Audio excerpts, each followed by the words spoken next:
Sena patarlė sako, kad viščiukus skaičiuoja rudenį. Praėjo jau ne vienas mėnuo, kai Vilniaus viešajame transporte įvesta įlipimo per priekinės duris sistema. Keleiviai šią naujovę priėmė skirtingai. Vieni džiaugiasi, kad autobusuose ir troleibusuose tapo švariau, sumažėjo socialių asmenų. Kiti burnoja, kad dėl vairuotojų bilietų tikrinimo procedūros pailgėjo važiavimo laikas.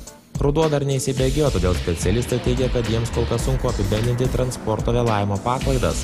Juolab, kad kiekvienų mokslo metų pradžioje visuomeninio transporto judėjime jaučiamas chaosas. Kai tik tai prasidėjo šita tvarka, vėlavimų absoliučiai jokių nebuvo viešajam transporte. Bet tai galima įsivaizduoti vien dėl to, kad tai keleivių srautas vasarą yra ženkliai mažesnis.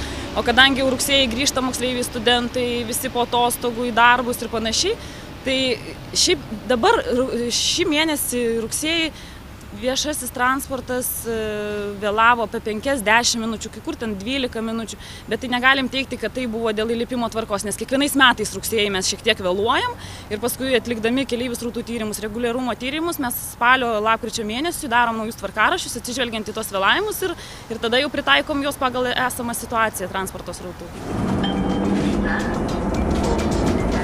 Teigiama, kad autobusų ir troleibusų parkai jau pajuto finansinę naudą.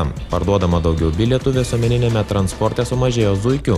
Už dyką autobusais ir troleibusais įpratę važinėti keleiviai dabar priversti įsigyti bilietą iš vairuotojo. Tikimasi, kad rudenį sostinėje plūstelės žmonių srautas dar labiau pagerins finansinę statistiką. Tarkim, rugpjūčio mėnesį vienkartinių bilietų skaičius išaugo apie 12% lyginant, tarkim, su birželiu. Tai vienkartinių skaičius bilietų. Ženkliai padidėjo parduodamų pas vairuotoją bilietų skaičius. Tai, tarkim, jeigu palygintumėm su vasario mėnesiu šių metų, tai būtų apie 30% daugiau parduodama pas vairuotoją. Kaip dar labiau pagreitinti viešojo transporto judėjimą ir sumažinti prie vairuotojo nusidriegusią keleivių eilutę? Sostinės valdžia žada, kad kai tik pradės normaliai funkcionuoti elektroninio bilieto sistema, turėtų nebelikti popierinių bilietų. Tuomet turėtų atsirasti ir vienkartiniai elektroniniai bilietai valandai ar dienai.